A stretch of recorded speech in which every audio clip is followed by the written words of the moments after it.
welcome to the British Library Food Season, which is generously supported by Mila. And hi to everyone who's joining us online too. We are in a nice position tonight of having lots of people who are watching us digitally, so it's lovely to have you all here at the library, and it's lovely to have you all joining us online too.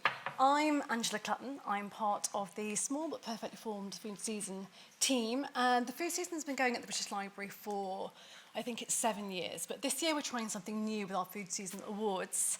There are different categories, and there's one category which you guys, the public, can vote in, which is for Food Hero.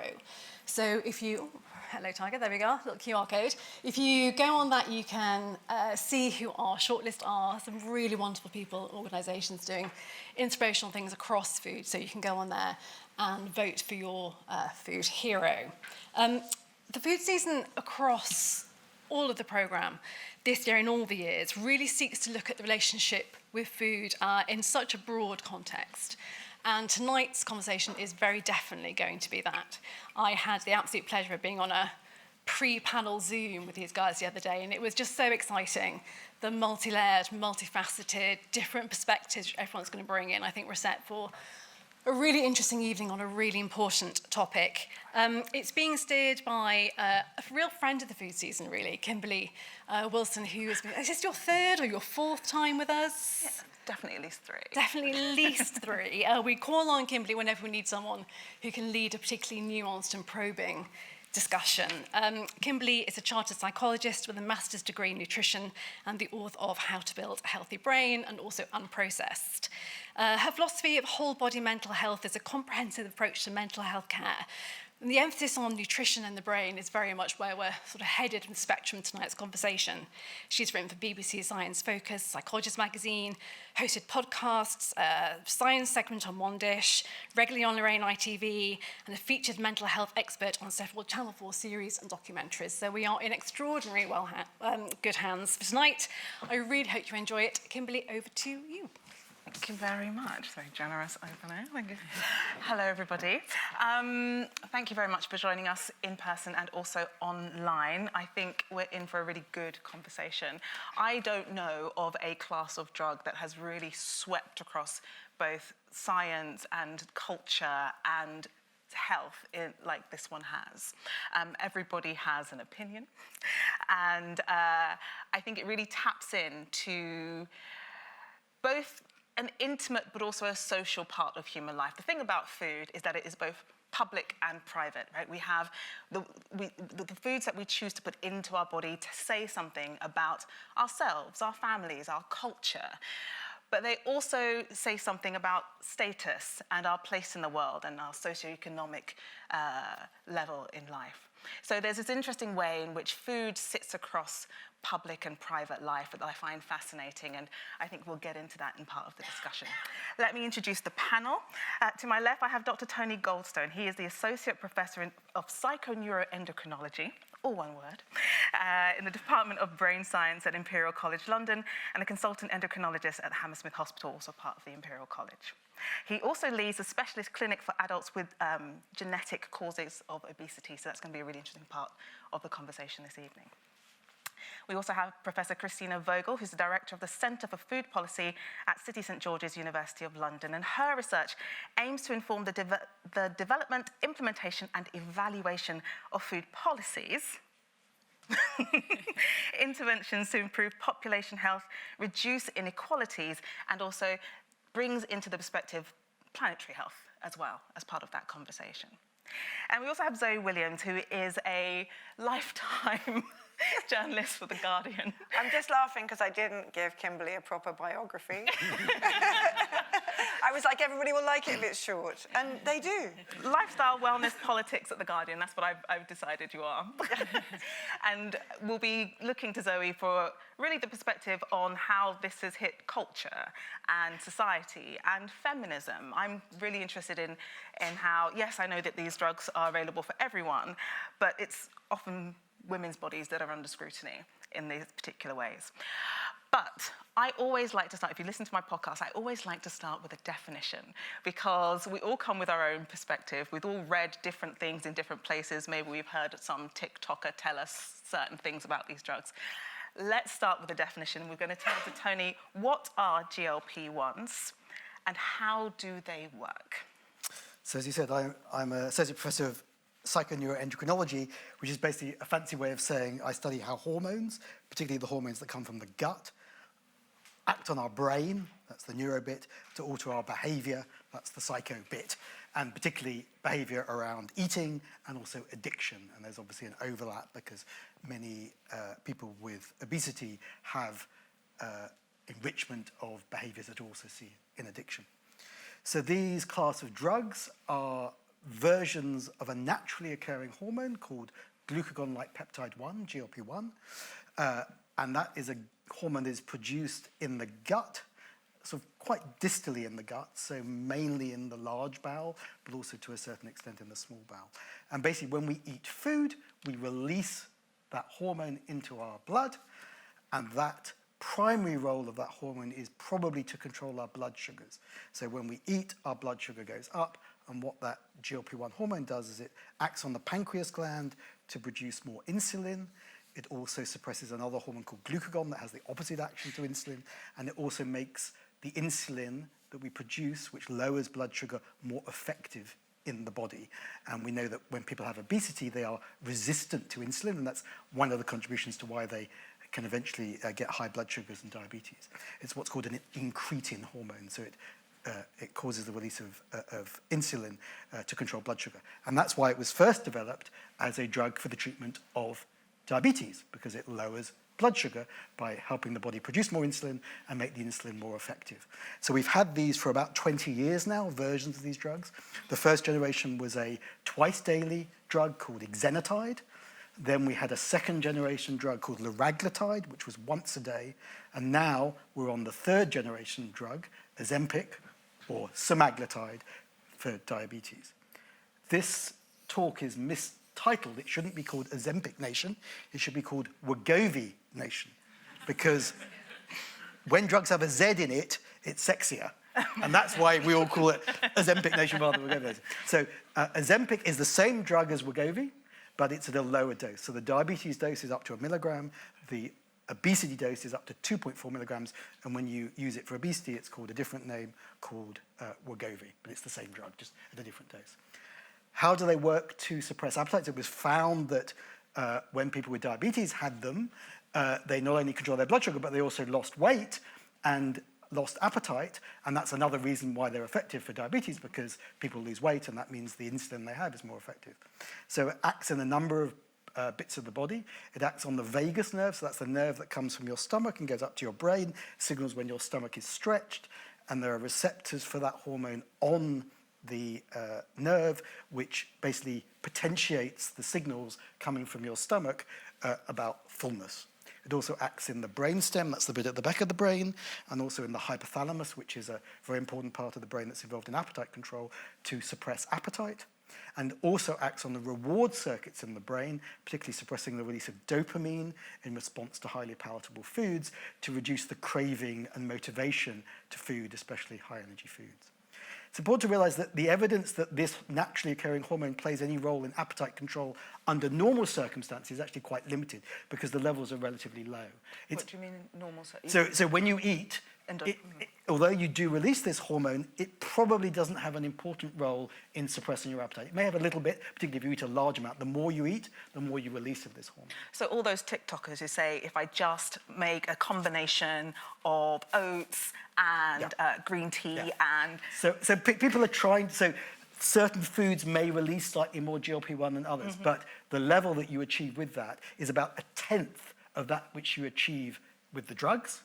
And also with gastric bypass surgery. So gastric bypass surgery, which historically was the most effective long-term treatment for obesity, it reduces mortality, it reduces cancer, improves quality of life. One of the mechanisms by which gastric bypass surgery has its effects, which is basically a replumbing of the stomach and the bowel, is that it massively increases the GLP-1 levels you get to about 10 times normal, and not only high, but early. So normally after you eat, your GLP-1 would peak maybe a couple of hours later, because the food's got to get down to the bowel. But when you've got the bypass, you get an increase of GLP-1 maybe within 30 minutes. And that's why after gastric bypass surgery, you lose your appetite. Literally the next morning after the operation, people have lost their appetite. So it's not just a function of the size of the stomach, it's actually this so increase. the size of the stomach has no effect on appetite. That isn't the mechanism. Everyone thinks that the reason that gastric bypass, gastric banding, yes, when you put the band, that's not used anymore. So the main reason why we believe that the operations work is to cause these satiety hormones, of which GLP-1 is one, there are also others, to suppress appetite. And we know that people, after they receive these drugs, they lose their appetite, they lose their craving for food. And there are also other potential benefits for these drugs, particularly as which we're going to talk about later. And the important thing is, you think things have changed now. The pipeline of drugs targeting GLP-1 there's going to be many more. So there are oral versions of these drugs. So at the moment, it's once weekly injections that you have to titrate up slowly to avoid side effects. We can come on to side effects later, I'm sure. So there are now oral tablets that are potentially going to be available.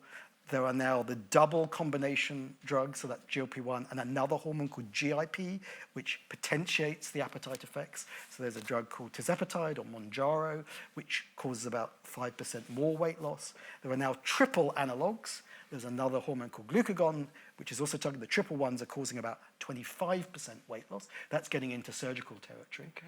And then there are other combinations of a variety of hormones that are also going to be available in the next 5 years. And that's thank you very much for that. But that's the really interesting point on the number of drugs that are in the pipeline, because there seems, from an outsider's perspective, to be a real scramble in pharma to, we've seen this drug work, these sets of drugs work. We've seen how popular they are. We've seen, and we'll get onto it later, how they've swept from medical treatment for diabetes, for people living with obesity, to, weren't the Golden Globes last year, weren't they kind of half-sponsored by Ozempic or something like this? It was really like, they literally, Ozempic were there on the blue carpet saying, welcome.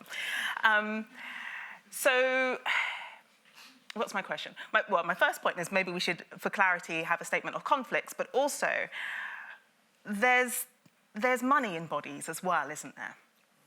But let's start with statement of conflicts. I should have done that at the beginning. Yeah, so conflicts of interest from the panel. I have received speaker fees, consultancy fees, and I'm applying for grant income from Novo Nordisk, who make Ozempic and Wegovy. Thank you. Christina, I come to you for your conflicts, and then I'll ask you your first question. Yeah, so I receive a range of funding from government organisations, mainly the National Institute for Health and Social Care Research, but I have conducted a non-financial research project with a national supermarket chain, but we did receive no funding from them. We just received data so we could analyse some in-store interventions. Lovely. Let's talk about those, because Tony's been talking about the kind of mechanism internally, the biology of the drive to eat and the cessation of appetite. Your work is in the food environment and the influence of the environment on the food choices that we make. And one of the things that I think about as a psychologist is actually how unconscious so many of the drivers to eat are. Eating, we cannot avoid eating. It's an evolutionary drive. We have to survive. And there are so many ways in which the environment nudges us to eat that we're unaware of. What does your research tell us about that? Yeah, so we at the Centre for Food Policy take a real food systems perspective, and our vision of the centre, so our MSc students and our PhD students, our research, all really look at the food systems drivers so that we can inform policy and practice to make our food systems healthier, as more sustainable, fairer, and more resilient. So that's really crucial. And the reason I talk about that is because our food choices are the result of the systems and the environments in which we live. And our food systems really are not designed or set up for us to eat healthily at the moment. It's really actually quite challenging. The price of food, the price of healthy food is about double the cost of the price of unhealthy food. There's been some great work done by the Food Foundation, which has really illustrated that. We've got marketing, so price promotions are more common on unhealthy foods than healthy foods. That we see that across supermarkets, across out of home. We know that product placement also influences our food choices, and again, it's mainly on unhealthy foods, where some recent research showed that 1% of product placement initiatives in retail food outlets were on fruit and vegetables, yet fruit and vegetables are supposed to make up, 20% to two-thirds of to a third of our average intake of food. So it's really disproportionate. The other thing is the availability of food. You think about our high streets, we think about food shops, we think about school food. It doesn't represent our Eat Well guide at all. It's so different, the proportion of unhealthy food. So all of that has a huge influence on the foods that we eat and our perceptions and our cultural preferences for food. We do a lot of work with families, and particularly families who are living on lower incomes, bringing up children, trying to really buffer this kind of environment. And I just wanted to pull out one quote from one mum that we heard that really typifies this, where she says, the marketing techniques and the aroma of junk food draws the younger generations to eat more and more and more of it. Junk food is priced less than healthy food. Junk food is a slow killer. It's like weapons of harm to destroy the health and well-being of our children.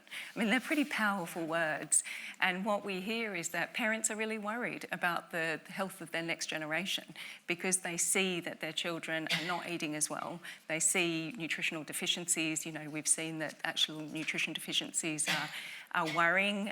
Some research from NHS showed that there's about 11,000 admissions related specifically to malnutrition, most of which is vitamin C deficiency or vitamin D, which really is scurvy or rickets.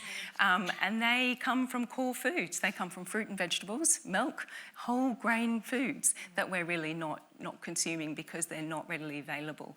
And so we really do need to recognise in this Ozempic discussion, although I shouldn't use that, drug name, is that prevention must be part of the conversations and is core to allow these drugs to actually be successful. And I think that's one of the key points that I would like to make and for us to really think about is how can we really support food systems change and strong policies. We know for 20 years, and there's some excellent research that's come out of Cambridge that documented a policy analysis from policies from 1992 to 2000, and they showed that the vast majority focused on individual responsibility. And that's one of the worries about these drugs is that they, again, make this an individual problem and an individual responsibility, where actually we know it's a food systems problem and that there are big roles that companies need to play to really change the food system and food policy, so government regulation. So moving away from dietary guidelines, from food labelling, while they play a really important role to shift culture. Well, they do. They help to shift and to normalise what is healthy and what we should be doing, but they're not effective. What we need we need effective regulations. We've seen 15% of adults in the UK were living with obesity in 1993. That skyrocketed 28% in 25 years. I mean, that shows you that these policies aren't working. So what we really need is stronger government policies that address the food environment. And we've seen some great initiatives. We have seen some action around that. The sugar drinks levy, it really did show that there's been some benefits for childhood obesity, particularly among girls, more mixed results around boys. There's been excellent reformulation, and personally I'm really delighted that the government are shifting that. They're refining that root food policy to make it more strict so that actually industry have to move forward. And that's one of the key other elements that we want from government is strong regulatory framework that makes a benchmark, but then actually that's refined and also enforced. So some of the other things that we've seen is banning unhealthy foods being placed in prominent locations in food outlets. So in your supermarket, you should no longer be seeing confectionery or chocolate crisps at the end of aisle, front of store, or at checkouts. But unfortunately, it's not being enforced. So we saw when it came in the end of 2022, it was really great. But unfortunately, that's not being strongly enforced. And therefore, we're seeing a lot more non-compliance, which again, doesn't help people to make the healthy choice when they're out shopping. Thank Thank you. We'll come back to compliance and enforcement later on, but I want to bring Zoe in because I feel like there are levels that we're thinking about this on. We're here on the academic, medical level, we're here at the policy level, but there's also what's happening on the ground. So I'm really interested in that figure you gave about the last 25 years, because actually that's the time I've been at The Guardian, and I've seen the change in media environment around obesity exactly track the number of people who are obese, right? So in the first place, there is a very pressing sense now that all our social problems, all the problems with the NHS, all the problems with social care, all the problems with the affordability of a public sector, and by extension, a welfare state, are all down to obesity and aging. We don't even divide the words anymore. It's like obesity and aging, obesity and aging. And obviously, you can't really do anything about aging, but the obesity can be very much situated as an individual choice. So you basically take this kind of structural problem, give it a very easy answer, which doesn't really involve any soul-searching about distribution of money, and say, well, we're bound to not be able to afford our NHS anymore because we're obesity and aging, and so maybe we should just get used to not having a health service, and maybe we just get used to not having a social care service, and maybe a welfare state, a kind of social safety net, is a thing of the past. And that is very much a drumbeat, certainly in the Telegraph, I would say, certainly in the Times. And the kind of flip side to that is that you can situate, if not aging, certainly obesity, as an individual choice. So not only do you have a kind of answer to your huge structural problems of, public spending, but you also have a culpability factor with your fellow citizens. So you don't have to say, oh, this is really going to be bad for those people if there's no safety net. You say, well, if only they weren't obese, then none of us would be in this problem. And then you get a kind of supra chorus of people saying, I couldn't get my hip operation because of all the obesity and aging. And so I would say the kind of centre and centre-right media are doing that. Meanwhile, in The Guardian, there's certainly a kind of strong voice among not just academics, but also people like the Food and Farming Commission, saying, hang on a second, we're handing over our public health to either big food or big pharma. Big food creates the problem, big pharma solves it. They suck all the money out of the public sector to solve the problems that they created, and we are steadily impovering ourselves in favour of a corporate agenda which nobody voted for. But again, because you've got that kind of morality valve, if only people would eat better, we wouldn't be enslaved to big food or big pharma. Then there's never, you never really get the kind of tipping point of. Action, of collective action, of creative solutions. You just don't get them. And I think it's very much that kind of moral, that moral pathway. Why can't you just control yourself? Let me bring Tony on, because... I mean, I get quite angry with the media. Yeah. The obesity stigma and the obesity bias is astronomical. We would never say to an asthmatic, just breathe more. We would never say to someone with hypertension, look, just control your blood pressure. Much of what we do around our eating behaviour is not under volitional control.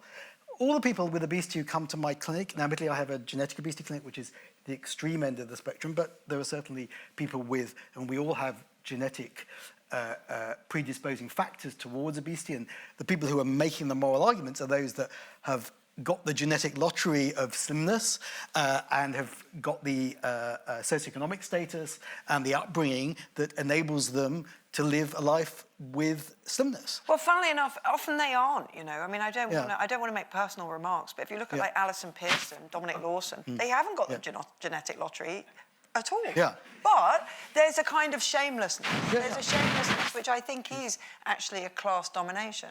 And it's very class codified. Yeah.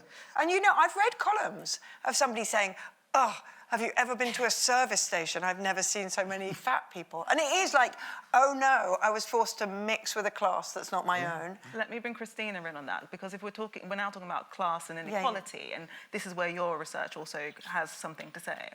And I mean, this is where I think we need to keep talking about the food environments and systems change. It's not the individual's fault at all. It is the environments in which they live. We know that fast food outlets and takeaway outlets are much, much higher in number in poorer areas compared to more wealthy areas. I talked about the cost inequity between healthy and unhealthy food. We also know that advertising is targeted to people that are living in poor areas, and it's really, really tough for families. There's some excellent nutritional safety nets like free school meals, which we must embrace, and we must really support families around that. The Healthy Start scheme is another really great initiative where families are given financial support and access to free vitamins, but they're not enough. And the thresholds they're not progressive enough. The thresholds are not high enough. They're not encompassing enough people. They really could be doing more. But again, if we think about the systems change, advocating in the Food Farming and Countryside Commission food conversation is excellent that you talked about. They've spoken to tens of thousands of citizens who have said, do you know what? I want to access healthy foods. I want to be able to give my children healthy foods, but it's just not affordable. It's not appealing to them because they're inundated every moment of their life with unhealthy foods, and they're being celebrated by celebrities. They're being presented to them in every which way. We need to be telling them and educating them in schools. That is part of it. Full school food education is fundamental, but it's not the fix-all. So something like a sugar levy that was proposed by Henry Dimbleby in his national food strategy would really be effective, because it would help to catapult this food systems change, which would allow then individuals that are taking the drugs and benefiting from the drugs to actually then be within a supportive environment. We would never allow, encourage, this is perhaps a bit of an extreme example that I've heard, but I think it's really fitting, alcoholics that have gone for rehabilitation back to a pub. We'd never let them, release them there. But that is almost what we're doing in our daily settings. We're not providing food environments that are like the Eat Well guide. So there is this complete mismatch between what people are exposed to on a daily basis versus what we have capable, what we're actually being told that we should be following. And it is quite interesting that with the kind of media response to Ozempic and Wegovy is that, and I wouldn't ever say it was as cynical as newspapers and broadcasters are upset that there's suddenly an answer because they loved having an intractable problem. But there does seem to be something of a moral filter, like these people who were morally insufficient to get obese in the first place now have some easy one-stop pill, or whether it's, it's almost like having the rug pulled from under you. If you're hanging a lot on kind of body shape as a social explainer, then suddenly if there is an answer, it's very, very difficult to re-navigate.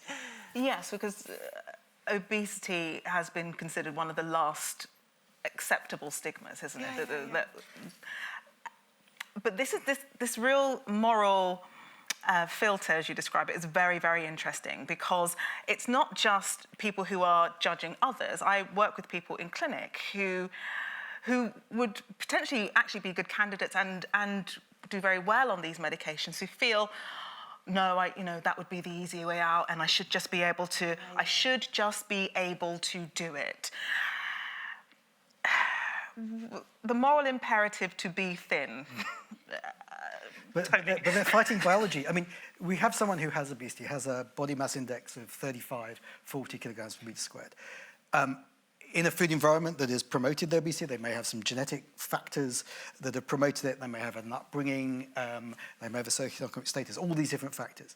When they try and lose weight, and the vast majority of people who come to my clinic with obesity, they know what a healthy diet is, but the biology conspires against them. So when they try and lose weight, there are a multitude of hormones, GLP-1 is one of them, but there are many others. So when you lose weight, the leptin, which is a hormone from fat that suppresses appetite, goes down. Ghrelin, a hormone from stomach that stimulates appetite, goes up. LEAP-2, another hormone that counteracts the action of ghrelin when you lose weight, goes down. GLP-1 goes down. PYY, another hormone that's supposed to goes down. So all this biology kicks in to increase your appetite. And diets fail. 95% of people who lose weight through diets have put it on several years down the line. Why have Weight Watchers gone bankrupt this week? It's because the diets generally don't work. Now suddenly we have treatments that are suppressing people's appetite, suppressing people craving, and enabling them to cope with the terrible food environment. And they're probably suppressing the craving for high energy foods more than the low energy foods as well. So in the context of a terrible food environment, and they're trying to lose weight, but the biology conspires against them, suddenly the hormones, in the same way that bariatric surgery did as well, is enabling them to achieve that end result with huge benefits. It's reducing hypertension, it's reducing obstructive sleep apnea, it's reducing diabetes, it's reducing liver disease and liver fibrosis. Yeah, on that. It's going to reduce Alzheimer's. It's going to have lots and lots of benefits. Is that as a function? Because I was reading about this, and it's Ozempic is going to be great for stroke and kidney disease and heart attacks and Alzheimer's. And is that as a function of weight reduction, or...? It's both. So there are certainly benefits from the weight reduction. We know that weight reduction, if you could have achieved it through some other means, will reduce your blood pressure, will reduce your fatty liver disease, will maybe even cure your diabetes. But there are also weight-independent factors. So many of these GLP-1 drugs have anti-inflammatory actions in the liver, potentially also in the brain, and there are reasons why Alzheimer's is much commoner in people with obesity and diabetes. So there are both weight-dependent and weight-independent benefits of these drugs, and that's why they're going to have potentially other benefits. And there's also the whole addiction angle, which maybe we'll get onto later, but they have, because of their effect on this reward circuits in the brain, there is now very convincing evidence they reduce alcohol craving and intake, smoking as well, and potentially others, although there haven't been necessarily proper trials yet, but observationally, they seem to have great benefits in reducing craving for a variety of drugs without making people depressed. Everyone's always worried, oh, it's just going to make people anhedonic, because they're not going to like anything anymore. There's very little evidence for that. And that may be because obesity and diabetes are both risk factors for depression. Again, potentially through inflammatory reasons, you get an increase of inflammatory molecules in the blood when you have diabetes and obesity, and those may be reduced by these drugs as well. So there are potential evidence that also the stress pathways in the brain may also be affected by these drugs as well. Thank you. Christina, you were talking about reshaping the food environment. Everybody's agreed that the food environment is terrible, and about reshaping it in order to make it easier for people who are maybe benefiting from these drugs or who just want to choose a healthier diet for themselves or their families, just make it easier for people. Do we have an issue of time, though, in terms of the timeline for reshaping the food environment to have its effects on a population level? Yes and no. Okay. So I think that the drugs have a role in supporting people whose quality of life is suffering at the moment because of living with excess body weight, living with obesity, and all of the comorbidities and the other health conditions that come with that. I think that changing the food environment straight away, and one of the important factors to consider with anyone taking the treatment, is about the wraparound care and the quality of the diet that is being consumed. Because the drugs will not necessarily give long-term health benefits if you're eating the same unhealthy foods but in smaller quantities. And so that is a really, really important element. And I think making sure that wraparound care, so while Weight Watchers might be bust. I did read that they are not completely gone, but because they really do recognise the importance of this wraparound care. So that is fundamental. That necessarily we need stronger regulatory change. We aren't going to have the food environment and the food system that I have in my head, where we've got lovely locally produced food that's full of it's mainly minimally processed foods overnight. But we do need almost bipartisan agreement to a long sort of 30, 50-year roadmap about where we're going. But I do think there are some things that could be enacted straight away, some of which are using our definition of high-fat, salt, sugar foods based on the nutrient profile model that is currently in existence, that we use that as our marker of healthy and unhealthy food. Now, that is not perfect, but it would make a shift if we started to apply that in school settings, if we started to apply it to toddler foods, if we started to apply it in retail outlets the way we have, if we started to apply it in out of home. It would provide a single definition if that was coupled with mandatory reporting across all of those companies that are providing food. We would get much greater transparency as the public about what actually food is being sold, and also the levels and the proportions of healthy versus unhealthy foods. In addition to that, it would need some initiatives that really boost intake of healthy, minimally processed food. So we're talking about fresh fruit and vegetables, beans, pulses, nuts and seeds and whole grains. And really we could do a lot around a horticultural strategy. We could start to really think about subsidising the cost and promoting those whole foods in a much greater way than we have done in the past. And one of the key things to that, we're hosting a symposium next week that's talking about the important role of chefs and who cook fresh food that have these amazing skills, yet we don't celebrate that skill set in our society. We don't value that fresh food.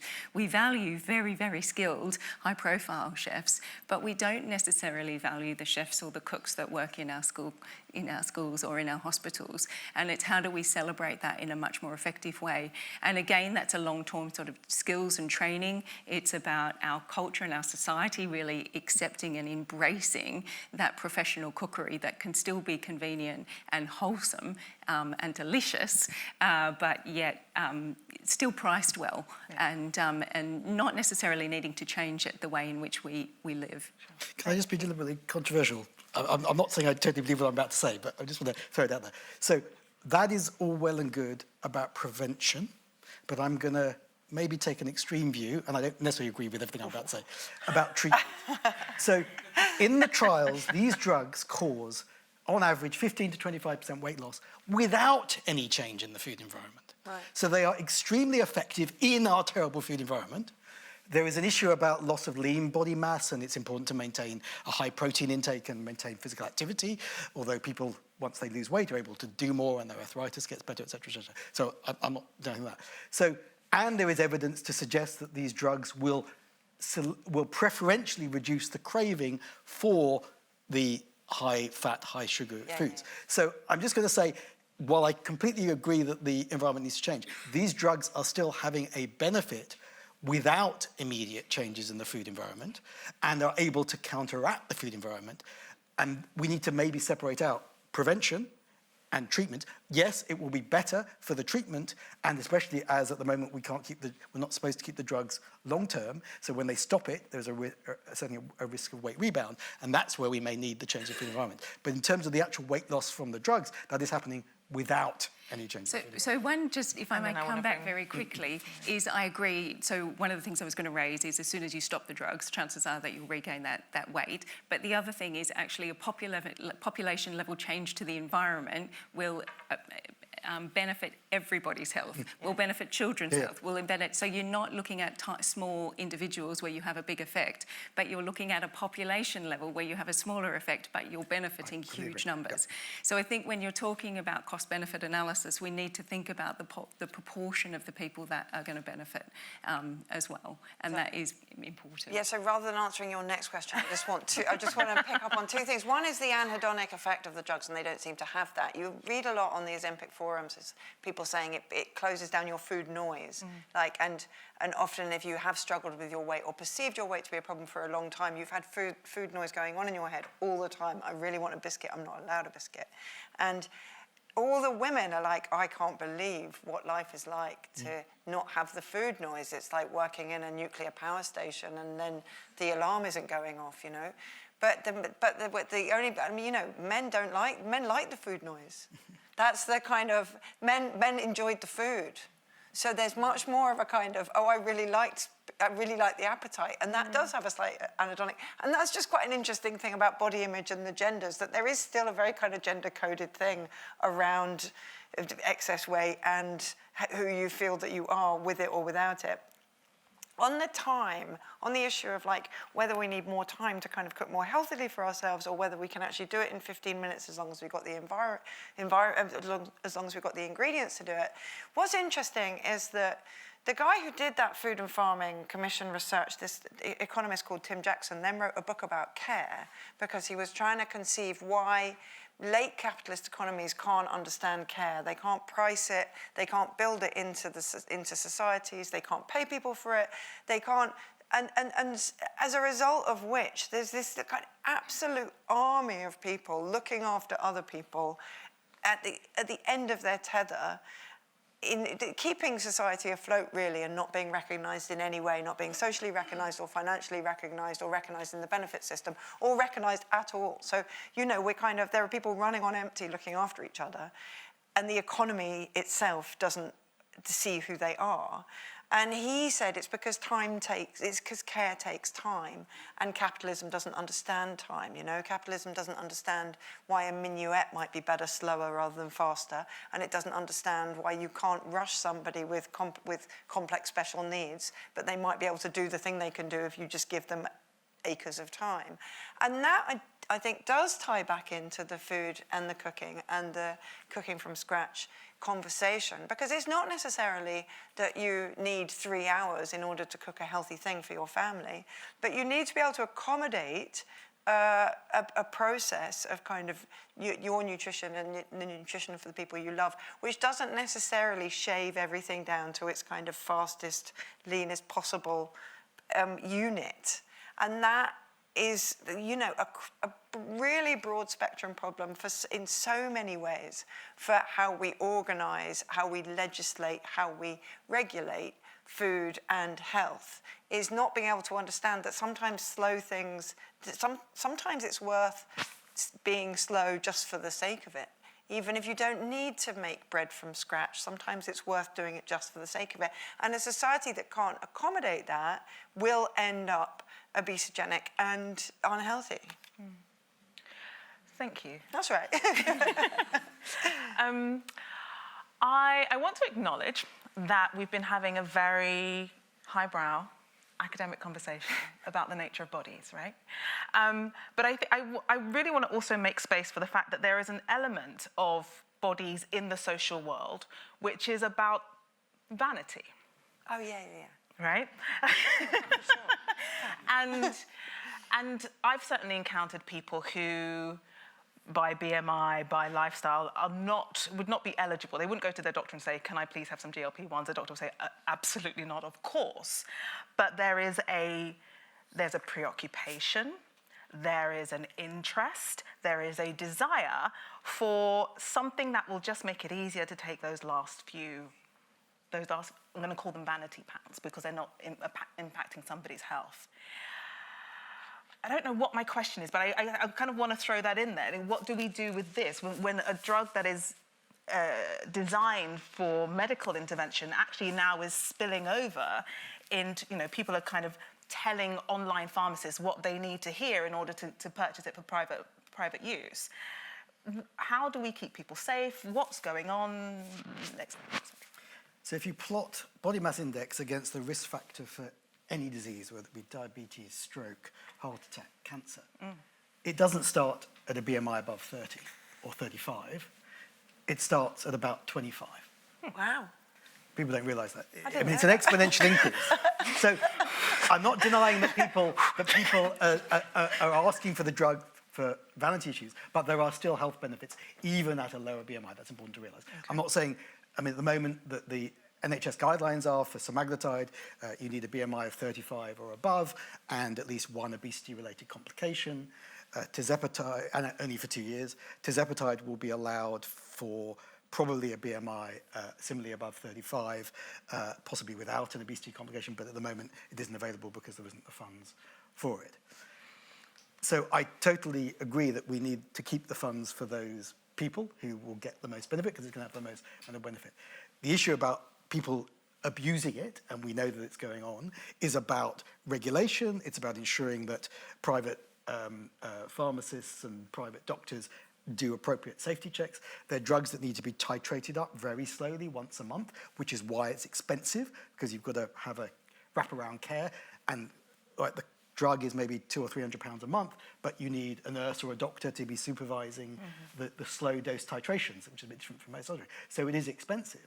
I don't know if the private sector is doing that slow titration, and then they're going to get side effects. They're going to get nausea, vomiting, tummy pain, diarrhea, constipation, and increased dropout. So to my mind, we shouldn't throw the baby out with the bathwater. We say, oh, we shouldn't have these drugs around because they're going to be abused. Every time I give a talk, there's usually an eating disorders person saying, oh, they'll be abused by people with anorexia nervosa. And that does happen.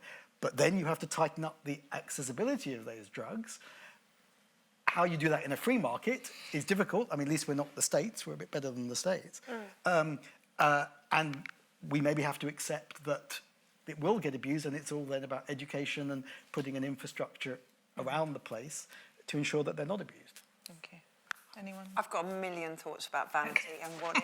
I mean, because just as there's been an evolution in the way we talk, in the social problems we hang on obesity, there's been a real evolution in the media environment about how we talk about body image. So I remember reading this column in Vogue in like 1994, and it was written by a man. That itself was a kind of provocation. Why is a man writing a column about body image in Vogue? And he said, thin women don't want to be thin to attract men. They want to be thin to dominate other fatter women.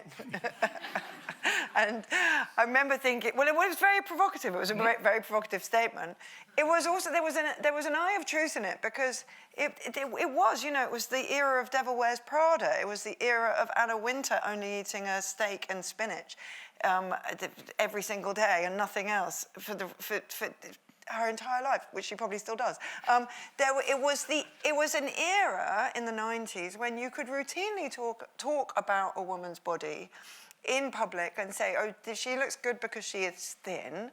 Oh my gosh, look how thin she is. That is amazing. I wonder how she did it.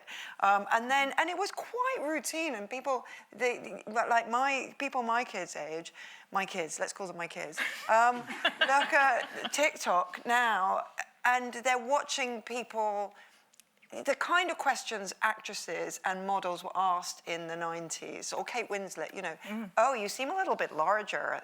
Are you comfortable with that? It's like amazingly personal interventions into women's body shape around margins like £5. They put on £5. Most episodes of Sex in the City had a fatness subplot.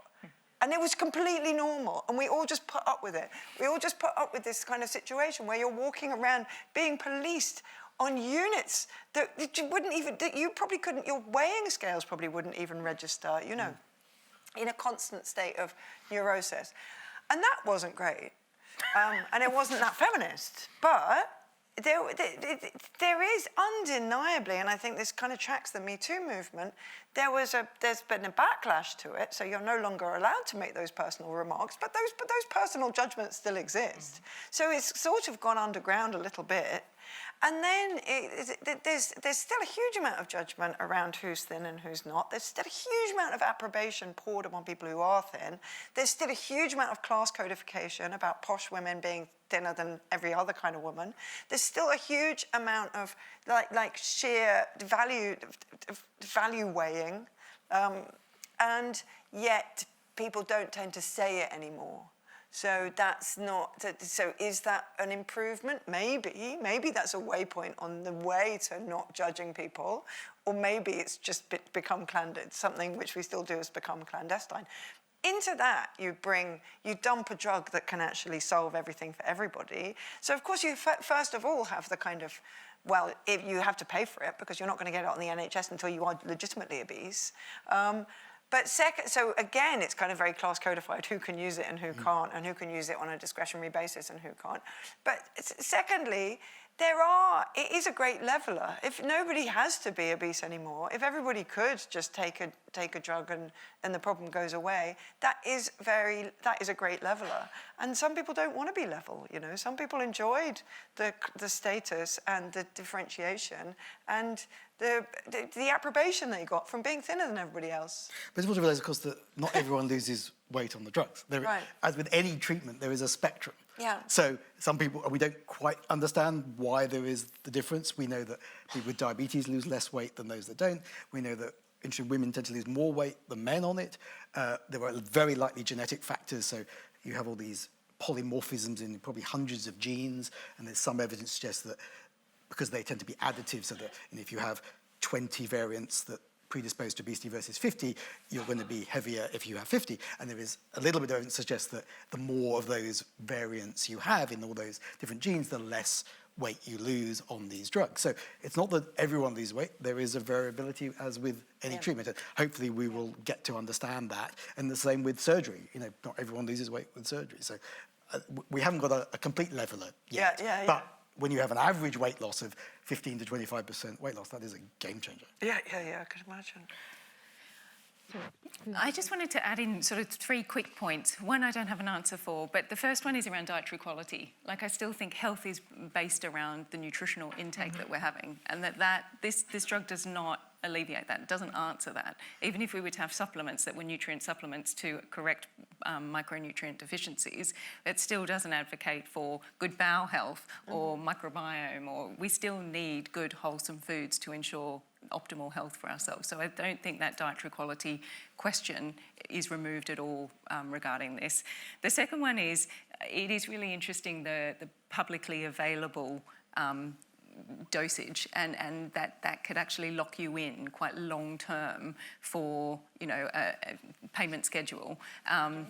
Well, so some of the, Morrison's online and Asda Doctor online, and they're offering sort of monthly or weekly subscriptions, I think, where you pay £45 a week, and then if you want to lose more weight, then you have to pay more. And the big question is, how long does that lock you in for? So actually, I think there's real concerns then about financial contributions and another form of, addiction to a sense, in terms of becoming committed to signing up to long-term. It's a kind of another version of the commodification of the body. Exactly. So I think that I don't know that we're talking about that enough or considering the consequences of that. And then the third element is very much around pregnancy, preconception, pregnancy and breastfeeding. Like, what we don't think that we don't even know what the... Well, it's one to say, people, these you cannot get pregnant on these drugs. Oh, you can't? You literally can't, or you shouldn't? No, you shouldn't. Oh, you shouldn't. okay. So they're not... So, in fact, the opposite. Well, in fact, the opposite. They are likely to improve your chance of getting pregnant. So people with polycystic ovarian syndrome, who are often overweight and insulin resistant, it's probably going to improve your likelihood of getting pregnant. But that gets lost, I think, in the media. So what would happen if you did get pregnant? Well, we don't have the data. They are collecting data of people who have got pregnant, and as yet there is no signal of fetal abnormalities, but you just don't know. We don't know, and so it is advised. So people are not supposed to get pregnant while on the drug. And breastfeeding? Do you know? I don't know the answer to that, I'm afraid. I think it's okay, but I may be wrong on that. I'm not sure. That's interesting, isn't it? Because there's, I know that the big NICE guideline, they just redid the guidelines on maternal nutrition in pregnancy. I had a shout at them because I don't think they're good enough. But the focus was very much on managing maternal weight during pregnancy and reducing gestational diabetes and excessive weight gain. So there's this situation potentially where women might be encouraged to be on these drugs before pregnancy. Then you have to have that 3-month wait to get it out of your system. And then the 9 months during pregnancy where you've just got to hang tight, try to eat well. And then... we don't know what happens afterwards. I mean, we know that gastric bypass surgery, which as one of its effects massively increases GLP-1, that is beneficial to help with people getting pregnant, and there's been no evidence, even despite the abdominal surgery, of an increased risk of complications. And in fact, the improved diabetes control and the weight loss will actually improve outcomes from the pregnancy. So it seems to be safe. So, but it may be obviously because it's a long-acting drug. We just don't know, so the data is not there, so it's not, you're not supposed to get it. And I wanted to kind of reiterate Christina's point, because certainly one of my concerns, because I do a lot of talking around brain health and the importance of really actually quite high nutrition for brain health, and that one of the big concerns is that actually our population diets are low in the kind of nutrients that our brains need to function well and to prevent brain aging and risk of neurodegenerative conditions like Alzheimer's disease. And so one of my kind of quiet concerns is, yes, what happens when we have a population or a large group of people who are eating smaller amounts of a nutriently poor diet? What happens to their brains then? And do we end up doing a bit of a toss-up between, oh yes, there's a benefit in terms of reduction in adiposity, but what about these other aspects? I also have a question, and I hope it doesn't feel kind of trite in the context of the broader conversation, but I wonder what happens to the enjoyment of food. I consider myself a hungry girl. I like food. I like the taste of it. I like the feel of it. I like preparing it. I like feeding people. I think that is one of the most, it's part of being human, is cooking and sharing and eating together. And that's where we get the idea of companionship and, we're sharing and breaking bread. What happens to the enjoyment of food in this context? Do we see it as a necessary loss? Is it kind of collateral damage? And someone has to just make a decision between what's more important right now? Do we accept that perhaps as we've got all these drugs in the pipeline and that they become more available, that actually there's just a kind of broader lowering of enjoyment of food across the population? How do we think about that? What value does the eating and enjoyment of food take in a post-Ozempic world? I don't think we've got evidence. I haven't seen data that the enjoyment of food is reduced. So, for example, the evidence that these hormones affect taste, for example. I mean, there are receptors for these hormones in the mouth, and there's suggestions that maybe these hormones may modify taste, but the data is a bit weak. What they reduce is appetite, and I think I always envisage appetite as almost like a thermostat, and it's everything goes up and down as appetite goes up and down. So as appetite's reduced, craving goes down, binging, although there's not great evidence, but there's some evidence that binge eating probably comes down. Whether enjoyment goes down, I don't think has been particularly I'd be interested to see I don't go onto the forums, and maybe the forums are saying that it is. But I would say overall, quality of life and mood is improving. And that maybe because even if there were to be some reduction in pleasure from food, it seems to be that the weight loss, the reductions in general inflammation, improvement in diabetes control, and their arthritis is better. They're not needing to take painkillers for that. They're not needing to use their CPAP breathing machine at night. Those all seem to counteract in terms of mood any potential loss of appetite. I agree. I'm a foodie. I do a traumatic brain injury clinic, and certain people after traumatic brain injury, if they sever the olfactory nerves going to the brain, they completely lose their smell and taste. And I couldn't think of anything more horrible. I must admit, most of those people, and there's even been some chefs who've done it, don't seem to get severely depressed, which I would have thought they would, and that's an interesting model to say, actually, does loss of taste actually make people really happy? I haven't actually seen it in those patients, interestingly, but it is a risk. I think we need to watch it and see, but to date, the data, and we've got reasonably long follow-up to date, both in diabetes and in obesity, has not shown worsening general mood, and in fact, the opposite, quality of life seems to get better. Thank you. Any other thoughts? Okay. I mean, it's interesting, isn't it? Because I can't work out why people don't get depressed when they've got anosmia. Is that what it's called?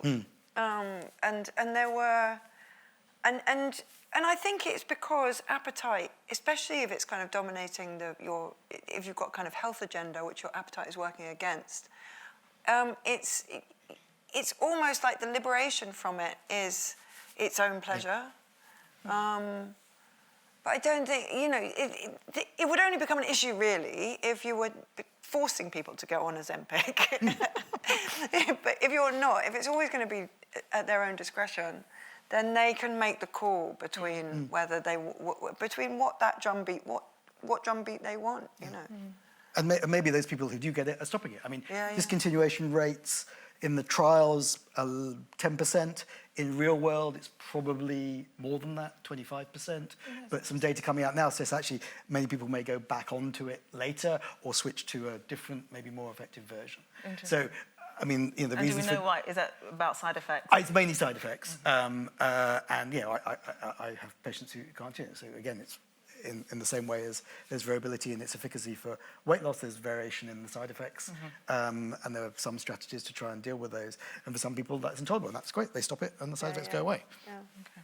I think I'd just add that all the elements of food are there. It is social. It's there for celebrations, and we wouldn't want to lose that. I think if anything, this is an opportunity for us to really value food. The quantity of food we have doesn't matter so much, but it's good food. We're doing it together. We're celebrating. For me, it's the quality of food and the way in which we're celebrating and preparing that food and sourcing that food, which is most important. But we've got the data from gastric bypass surgery, which we've been doing for 25 years. Yeah. And actually, divorce rate goes up after gastric bypass surgery Really? because the person who's had the surgery has lost weight, and often their partner is maybe overweight as well, and actually suddenly there's a difference there. And on that note... Thank you. We have hit 8 o'clock, which means it's time to open the floor to questions from the audience. So I'll give you a moment to rustle up the current. Nope, we're here. Okay, we have a brave audience. If you just hold tight, I think we have a roving mic. We do. This lady here down at the front in the white, and then we'll go to this lady here at so this lady here first. Thank you. Thanks to all of you for a very interesting set of observations. I'm going to ask a question which pulls together, I hope, something everybody has said. So, Tony, I hear you to be very enthusiastic. More's coming down the line. Things are going to be even better. Christina, you're concerned about the failures of regulation, or the regulation not being sufficiently firm and strong, a framework not effective enough. And Zoe, you pointed out, of course, that big food is doing well because big pharma can come along, caricaturing the case, but come along and clean up the mess. But I wanted to ask all of you what you thought of the possibilities of improvement in regulation, given the power of big food and big pharma to lobby. I think that's Lobby Christina. governments, of course. Thank you. Yeah, no, I think it's a bit of a concern, is the honest answer. The Food Foundation, I think just last month, released a great report called The Dark Side of the Plate. So you'll know that they released their annual broken plate report, and this is a dark side of the plate. And it looked at lobbying. And it showed that food companies, big food companies, had access to ministers 40 times more than NGOs. I mean, that's impactful. So I think it is a real worry. I think what is heartening is that the development of the food strategy at the moment that the government, DEFRA, is leading does seem to be, going out and hearing lots of different voices, and that they do have a sort of public scrutiny panel. Conversely to that is their advisory board is very heavily industry, got industry on board. So I think we need to keep calling it out, is the honest answer, and find our own ways to write to our own minister, and say, actually, we want some action on the food environment. We want you to bring in these regulations. We want action on toddler food. We want action on school food. I think we do all have a voice, and the more that we do that and we use that, then the more powerful we will be against sort of big food really buffering that and diminishing any opportunity. I certainly think we need to be clear that self-regulation is ineffective. There's lots of good evidence now to show that self-regulation is ineffective. But I do think that we all have our own role that we can play. We at the Centre for Food Policy can use our evidence and really reach out to ministers and policymakers, and we do actively try to do that. But as individual citizens, we can all write to our MPs or write to Secretary of States, and I think those voices are important. You see, I think the food industry was the kind of harbinger of what AI and social media have become, in the sense that they're kind of doing their vandalism faster than we figured out that they're doing it, and that's been true for years. So all that kind of and low fat the kind of low-fat chimera of the 70s and 80s, 50s even, 50s, 60s, 70s, was all funded by the sugar industry, and everybody ate punishing cottage cheese for years and still got fat and couldn't figure out why. And not only was there sugar in everything that was low fat, but there was also sugar used as a preservative in a burger, and you don't really need sugar in a burger, but now you've got sugar in it, and now, newsflash, you're fat. And you know, the industry has always moved, just leapfrogged our ability to regulate it, even if it weren't lobbying MPs. Somebody described this to me in terms of AI, and said it's the easiest lobbying gig in the world because all you are asking congressmen to do is nothing. And that, I think, is quite similar with the food industry. Often all they're asking MPs to do is nothing. Though they have actively pressured, you know, the advertising regulations is a classic, isn't it? Yeah. How many times has it been stalled and delayed? The price promotion regulations have been delayed coming in. You know, they have been effective at buffering and preventing immediate implementation of many things. And even now, the refinement of the sugar drinks levy to make it stricter. Again, industry are in arms saying 900 products are going to be affected and this will cost us this much. And, but actually some good evaluation has shown that it hasn't cost the industry you know, much at all, and if anything, it's only been beneficial to health. So I don't disagree with you, but I don't lose heart. Does that make sense? Right. I think we should take the tobacco example. Now, tobacco is slightly different to food, but it was a long fight and it was a comprehensive fight, and you know, it has been successful. So I think I say fight. You know, it's a progression, isn't it? It's thinking about public health. Thank you. Let's take the next question. I think. Oh, she's changed her mind. No, you still want to go? Thank you. Hello, thank you very much for all your views, and I follow you quite a lot, Kimberley, with your newsletter and things. We had the war diet, which was, they say, the best diet we had because we could only have so much butter, whatever, and we were a lot more active. We're a lot less active now. We've seemed to have taken cookery off the curriculum for the schools. So the kids aren't really learning how to cook from scratch. So that's another big feeding thing into, you know, parents don't necessarily know how to cook fresh food. Or, you know, buy a cheaper piece of meat, put it in the slow cooker, and it'll come out nice, but it's not cost you as much. And also go back to seasonal foods. So we're not paying, you know, for strawberries at Christmas. And they don't taste like crunchy strawberries in January. Yeah, but they don't taste like strawberries. Strawberries in June taste completely different.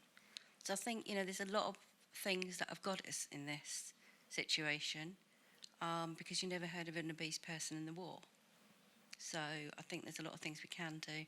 And obviously adding all the sugars and the salts to the prepared foods that are available in Marks and Spencer's and all the other places. And I noticed their salt level seems to be very high. I suffer from high blood pressure, so I try and avoid salt. And I've got type 2 diabetes, but I've managed to reverse that through diet. So it is doable. So. Thank you. More of a comment than a question. Thank you. Although we're running out of time, so if we could have questions that end with a question mark, that would be superb. Yeah, I know, but we've got a little answer. This lady here in the white, this gentleman in the black. Oh. Thank you. Hi, Sandra Roycroft-Davis. I'm a behavioural change specialist. It's a question for Tony. We all know diets don't last long term, and long term is the key to change. But the jabs don't last long term for most people either. So how is that different to dieting? When you say they don't last long term, and the data doesn't support that. The data suggests that actually weight loss is maintained in the same way as it does after gastric bypass surgery. Weight loss, yes, there is some weight regain, slowly, much less than it would be if you stopped it, for example. So the effects are sustained at a much lower weight, and long term we see resolution of diabetes and prevention of obesity-related complications. If you stop it, yes, weight generally comes back. But we don't ask people to stop their asthma drug or their chemotherapy. Obesity is a disease that has a biological basis, genetic, environmental, psychological, and the drugs are treating that. Why? I'm amazed that people expect when you stop a drug, its effects wear off. Yeah, That's what happens. So we've been using these drugs for diabetes for 20 years now. There's no long-term complications that are appearing. And in fact, it's probably going to have benefits long-term in preventing, for example, cancers and Alzheimer's. Can I ask a follow-up? If you've been using them for 20 years for diabetes, how did it take those 20 years to come to market as a... Well, we've had generations of drugs. So we had the first generation, second generation, third, and we've got the fourth. And every time we've gone out, they've become more effective. So it's probably about an extra 5% weight loss. So the weight loss with exenatide was maybe 5%, 4 or 5%. And it wasn't worth it? Well, yeah, it wasn't really effective. Right. The liraglutide was maybe about 8 or 9%. And now we're at 15, 20, and potentially even with the triple analogs, 25. So it's really been efficacy, and that's been modification of the molecule. So it's more effective. Maybe it's getting into the brain better, and it's more active at the receptor. So it's about efficacy and benefits. So basically, you have to stay on the drugs. Well, I don't think we know enough. So I don't think we know yet why some people, for example, regain weight after surgery. We don't have much data. I'm doing a study with collaborators in Barcelona where we've taken people who've had sleeve gastrectomy surgery. So it's not the bypass, slightly different surgery. And we're comparing people who've regained weight versus those who've kept it off. And we're doing brain imaging and showing them pictures of food in the scanner, stressful images in the scanner, doing a bunch of questionnaires and bloods. And it may be genetic, it may be hormonal, it may be psychological, lots of reasons we don't understand that. We don't understand yet why some people are more likely to gain weight than others. There are other hormones. So I'm interested in this hormone LEAP2, which is a new hormone. It's very much where we were with GLP-1 20 years ago. It's a hormone that goes down when you lose weight, and it blocks the action of this hormone ghrelin that goes up. And that may be one of the reasons why. So if you're a mouse and I stop you having access to food, you lose weight. Yeah. When you give the mouse free access to food, they will regain the weight and go back, if it's a high-fat diet, back to the obesity state that they were in before.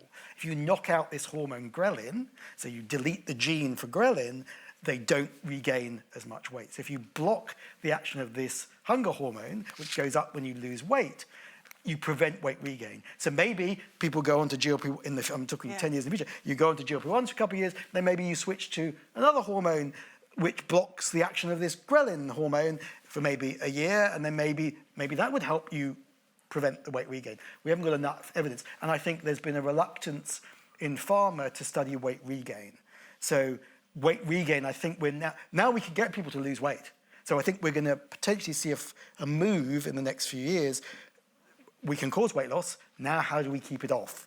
And we don't really understand the biology of that and what the mechanisms are, and I think that's will maybe enable us to then do it. So, for example, I work in a group that's studying psychedelic drugs. So we know that psychedelics, particularly psilocybin in magic mushrooms, seems to change neuroplasticity. It's being used for alcohol use disorder, potentially anorexia nervosa, depression, and it may get people out of entrained behaviors. So one idea we've got to get, we put in a grant for it, we didn't get it funded, is that maybe you get people to lose weight, and then maybe you could, I'm just speculating here, you could give them a dose of psilocybin, which would then enable them to change their behavior and their relationship with food, and maybe they need to take that once a year, one session a year, because the effects of psilocybin on depression are very long term. So there may be other possibilities to change behavior and the psychological aspects of relationship with food more long term that may enable people to keep the weight off, and that's maybe where we need to move our focus. Thank you. I think one thing I wouldn't mind just adding is who pays for that. Do you know, and again, it's the externalisation of profits that big food are making, big pharma are making, that actually society are picking up. And is that right? Like, I think there's a real ethical dilemma there. Well, big pharma... Not for clinical populations. Okay. You know, I think there's certain populations where there is greater susceptibility of, you know, excess weight gain, and that is debilitating to quality of life, contribution to society. Yes, that fits a role in the same way that I choose not to have asthma. But I don't think that it's a population solution. Does that make sense? So I think we need to be careful about who's paying, and we need to keep that in mind. And if we're hard choices about who's paying are in front of us, then we should be making the choice where most people benefit. And again, I'd be going for population strategies, which means changing the food system. Well, I would argue when I have people, so I look after the more extreme end of genetic obesity, I have patients dying in their 20s of obesity. Obesity kills people. God. I've had 6 or 7 people die in their 20s from obesity-related complications. And that's the extreme end, but obesity severely impairs quality of life. So while I completely agree that funding needs to go into improving and preventing obesity, when you have people who have established obesity, they need help. And at the moment, the only way we can do that is through bariatric surgery or these drugs. And we have to find the funds for that, because in the end, it will save money. Yeah. Bariatric surgery is actually more economical than the drugs, because you pay the whatever, 10,000, 15,000 pounds up front, and the effects are long-lasting. You haven't got to keep on using the drug. But both of those drugs, economically, will have benefit in preventing all the other complications of obesity and save on other medications that they're able to come off. Yes, they need to go on some vitamin supplements, probably relatively cheap compared to antihypertensive and diabetes drugs. Thank you. So. I have a question to Tony. I think you briefly touched about like a addiction bit of the GLP-1 agonist. I'd like to know where we stand in evidence, and maybe it's just my wild thought, but if it is helpful in addiction, then can it be used to treat a condition like bulimia nervosa? Yeah. So the signal is looking encouraging, but it is by no means definite. So the best data so far is coming from observational studies, so particularly in the States, where these drugs have been used to treat diabetes, as I said, for 15 years. So when you compare the prevalence of addiction or alcohol intake, both on a normal level and on a more addictive level, those people with the diabetes who are on these GLP-1 based drugs have much lower levels than those who are on the variety of other drugs we've had for diabetes. So that's the first good piece of evidence. Secondly, when they've studied, so that's cross-sectionally, taking a cohort. Secondly, when you observe people before and after starting these drugs compared to other drugs, there seems to be a reduction in alcohol craving and alcohol intake. Those are observational. There have been few placebo-controlled trials where somebody gets the real drug and somebody gets a dummy drug. There have been 2 to date in alcohol. The first was using exenatide, the first generation. It showed no change in the reduction of alcohol intake. These are people with alcohol dependence. But it did show a reduction in those who happen to have obesity to start with. But it did reduce the brain responses to showing people in a scanner pictures of alcohol. There's now been a second study with the third generation semaglutide showing reductions in alcohol intake in a placebo-controlled trial. There's been one study in cigarettes showing reduction in cigarette intake. The other important thing to realize is that people who stop smoking gain weight, and that's partly because the nicotine suppresses the appetite chemicals in the brain. We did a study where we took people who were ex-smokers, and we didn't do it long term, we just infused them into the vein with exenatide, and then in the scanner showed them pictures of donuts and pizzas and burgers.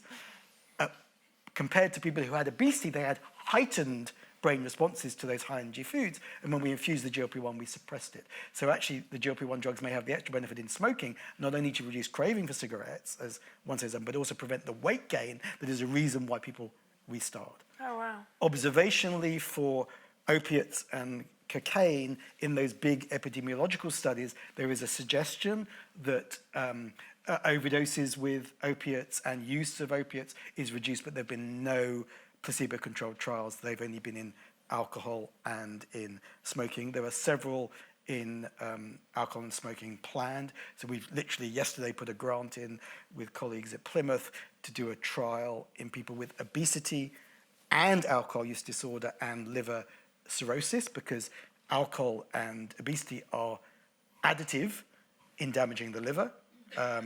And the hope is that with semaglutide versus dummy, to see whether we can reduce alcohol intake in that group of people.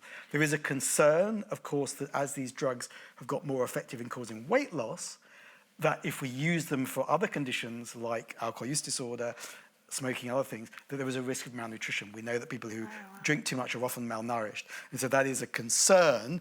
And actually, maybe we don't want the most effective drugs because they may cause malnutrition, and maybe we'll have to have BMI cutoffs or their use, or maybe we use the less effective ones, and maybe we need to give nutritional supplements as well. So we have to watch that, because that is a risk. Lovely, thank you. Who's next? This lady here. I don't want to neglect this side of the room. Is there anybody else on this side of the room that I've ignored? No? Okay, and then we'll go to this gentleman in the back in the blue. Thank you. This question is also for Tony, but you mentioned that you had an interest in genetic causes of obesity and everything. I was wondering if, especially for conditions like Prader-Willi syndrome, if there hasn't been any observational or any research findings from your clinics on the efficacy of GLP-1 agonists, especially... My BSc student has literally written that up. So we've treated about 7 people with Prader-Willi syndrome. This is a genetic neurodevelopmental disorder due to chromosomal abnormalities on chromosome 15. They get extreme, what we call hyperphagia. It's not just hunger, it's preoccupation with food, tantrums around attempts at food restriction, and they often need to be in specialist residential homes where you put locks on the cupboards and restrict their access to food because their behavior is extremely pronounced around food. So we have seen, in a non-placebo controlled manner, average weight loss of about 7% and also reductions in hyperphagia questionnaires. I am literally about to submit a final application to Novo Nordisk for £7 million to run a proper placebo-controlled trial of semaglutide in Prader-Willi syndrome. So big pharma, yes, earning lots of money, but they are going to fund these studies that otherwise would be impossible to do. We haven't got much data in assorted other genetic disorders because obviously they're rare. I've had about 5 or 6 other people with an assortment of neurodevelopmental disorders, and some have responded, some have not, and we haven't really got the data yet because you have a handful of people. So there may be some people who benefit and maybe some who do not. Thank you. Hi. My mind has been drawn to the saying there is no such thing as a free lunch throughout this discussion. And you were talking about smoking there. And I feel that if we were all to attend a talk tonight that said Vape Nation, and we talked about everyone's propensity and urge to smoke, that still wouldn't address whether vaping was actually a good thing to do. It may just address that it's better than smoking cigarettes. So I feel that I just want to know more about Ozempic itself. There is almost a preconceived notion in this room that this is the way forward, this drug is perfect. When you say in this room, what do you mean? Well, just in the atmosphere of the room, as it were, and in the UK in general, just the way it's been discussed. And if there is a general cynicism, I feel now it's getting expressed. So how do we deal with the cynicism towards Ozempic, the treatment itself? What is the cynicism? Name it. Well, I guess everything that's been discussed. I mean, the golden ticket, that thing, a magical medicine which comes along, curbs obesity. So what's the issue? Why are we then here tonight? What is if there is a controversy, what is it? And if there is still a reluctance amongst people to take the drug, why is that if it is so efficient? Well, it's not magic, it's biology. There's no magic. It isn't perfect for everyone. It has side effects. Not everyone can tolerate it. Not everyone loses weight. There is a spectrum for all of those. The only drug out there that it has no side effects is homeopathy. Okay? Every drug has a side effect. So it is not magic. It is not right for everyone. The reason why there's controversy is, as we've discussed, because there is obesity bias and obesity stigma in society that says people should be able to do it by themselves. Yeah, no, exactly. It's the stigma. Nobody wants a stigma just taken away. It feels like they've had, you know, a means of. I think you're forgetting how much like people enjoy policing other people, even if they do so tacitly.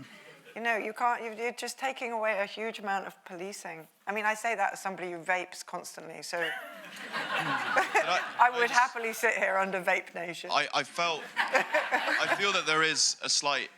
Is there not a policing going on amongst the medical profession itself? When you said that you could put people on Ozempic and then maybe dose them with psilocybin, ooh, let's see how that goes. That to me is a bit of playing God to a certain degree. Why have we gotten ourselves into a situation where people can't just police themselves? I'm treating a disease that kills people and impairs quality of life. I'm preventing the complications of obesity, which I mean, a huge list. That's what I'm doing. I agree. I do not feel someone who's a little bit overweight, who's worried about how they look. I agree.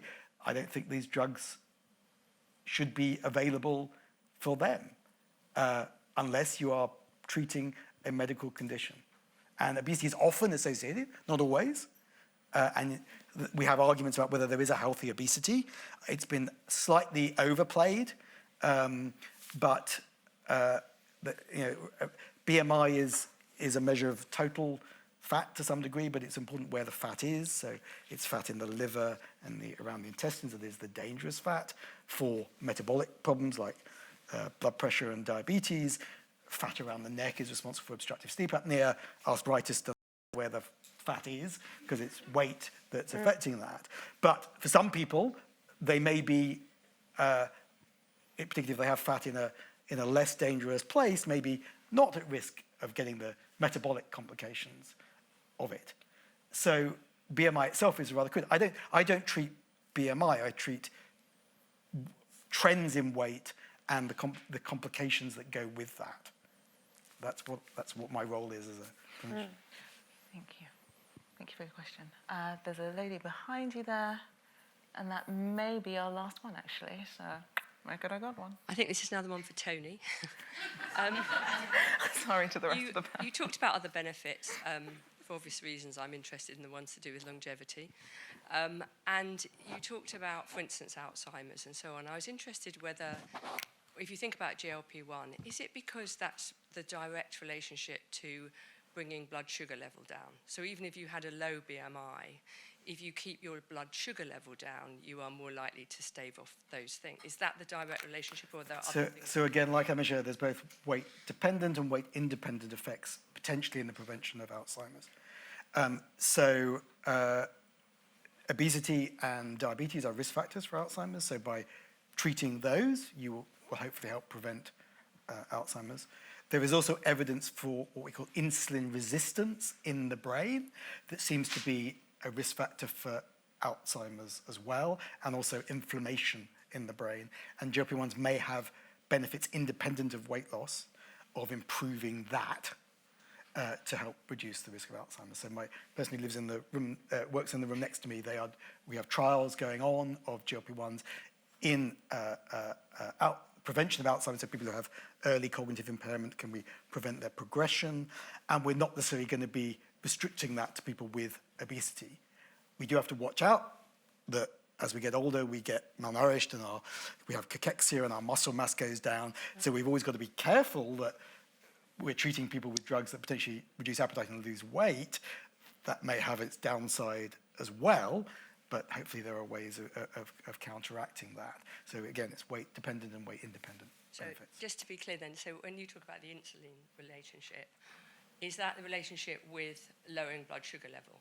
No, it's making the insulin that you have more effective in the body.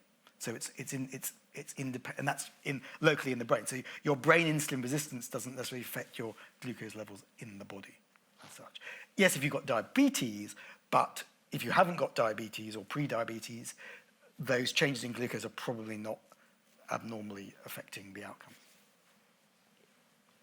Thank you very much. And with that, I would like to thank our panel, Tony Goldstone, Christina Vogel, and Zoe Williams, for your excellent contribution. Thank you very much for your questions in this Ozempic Nation conversation for the food season. I mean, and you're back. That was completely brilliant. Thank you all so much, Kimberley. You steered that just so gorgeously of all the different assets and aspects of this we sort of got into. That hour and a half just seemed to zip by. I've been getting messages from people who are watching it online saying just how interesting and informative and exciting and provocative and all kinds of things people have been finding it. So enormous thanks for being part of the food season to you all. The food season carries on. We have a big weekend of things happening at the end of May, Saturday 31st of May and Sunday 1st of June. We have 14 events happening across 2 days, so if you're around that weekend, please do have a look online and see what you might like to come to. But for tonight, thank you so much to Zoe, Christina, Tony and to Kimberley, and thank you all for coming.